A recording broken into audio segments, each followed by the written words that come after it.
Praise the Lord. கர்த்தருடைய பரிசுத்த நாமத்துக்கு ஸ்தோத்திரம் உண்டாவதாக. இன்றைய தேவ வாக்கு சங்கீதம் 91.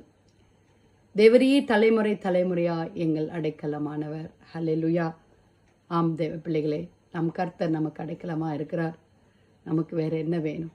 அவரே அனாதி தேவனா இருக்கிறார்.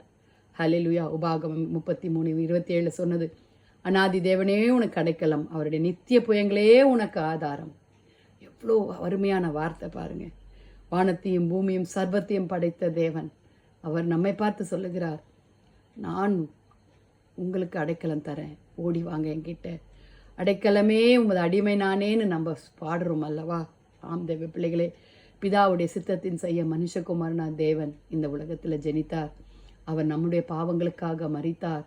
அவர் ரட்சிப்பு நமக்கு தந்திருக்கிறார். தேவ பிள்ளைகளை அதை காத்து கொள்ள வேண்டும்.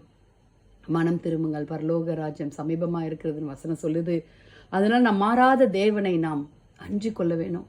அப்பொழுதுதான், இப்போ மாத்திரம் இல்லை, நம்மளுடைய தலைமுறை, நமக்கு பின்னாடி வரப்போகிற ஜெனரேஷனுக்கு ஜெனரேஷன் ஜெனரேஷன் ஜெனரேஷன் எல்லாருக்கும் அவர் தேவனா இருக்க போகிறார். எவ்வளோ அருமையான வார்த்தை. நமக்கு தெரியாது. இப்போ நம்ம ஆண்டவரை நோக்கி கூப்பிடும் பொழுது நம்மளுடைய ஜெனரேஷன் ஆண்டவரை நம்பி வாழும். அவருக்குள்ள அவர்கள் அடைக்கலமா இருப்பாங்க. அவரே கோட்டையுமா இருப்பாரு.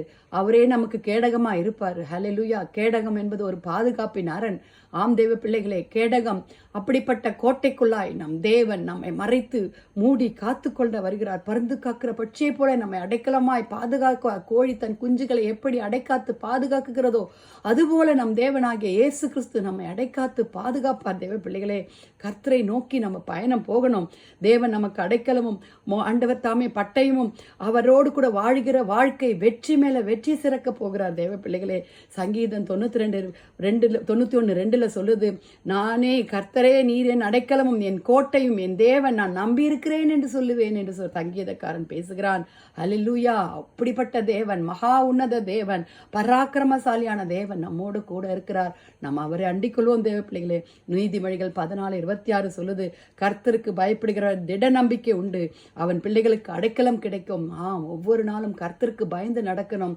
கர்த்தரோடு நம்ம உறவாடணும். ஆண்டவரே, உம்முடைய பிதாவே, உம்முடைய சித்தம் செய்ய எங்களை சமர்ப்பிக்கிறோம் அப்பா. நாங்கள் உம்முடைய பிள்ளைகளாய் தலைமுறை தலைமுறையாய் நீங்கள் என் ஜனமாய் இருப்பீர்கள் என்று சொன்னது போல எங்களை வழிநடத்துங்க ஆண்டவரேன்னு கேட்கலாமாம். இப்படிப்பட்ட அநாதி தேவன் நமக்கு இருக்கும்போது ஆண்டவர் தாமே நம்மை நித்திய பாதைகளை நடத்த வல்லவராய் இருக்கிறார். ஹல்லேலூயா.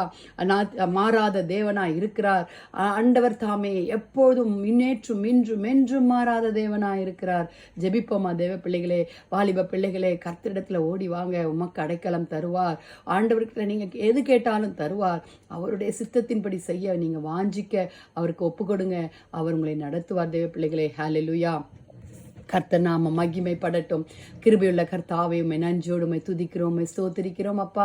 இந்த காலை வேளைக்காய் உம்மை ஸ்தோத்திரிக்கிறோம் சுவாமி. நீரே எங்கள் தலைமுறை தலைமுறையாய் எங்கள் தேவனாய் இருக்கிறதற்காக ஸ்தோத்திரம் அப்பா. நாங்கள் உம் அண்டையில வருகிறோம் ஆண்டவரே, அடைக்கலமாய் வருகிறோம் சுவாமி.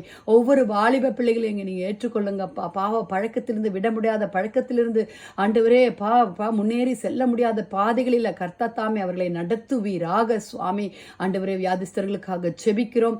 ஆண்டவரே, ஊழியக்காரர்களுக்காக ஜெபிக்கிறோம். தேசத்திற்காக ஜெபிக்கிறோம். புதிய வருஷத்துல கடந்து போக போறோம் கர்த்தாவே. நீர் எங்களோடு கூட வாங்கப்பா, அடைக்கலமா இருங்க ஏசப்பா.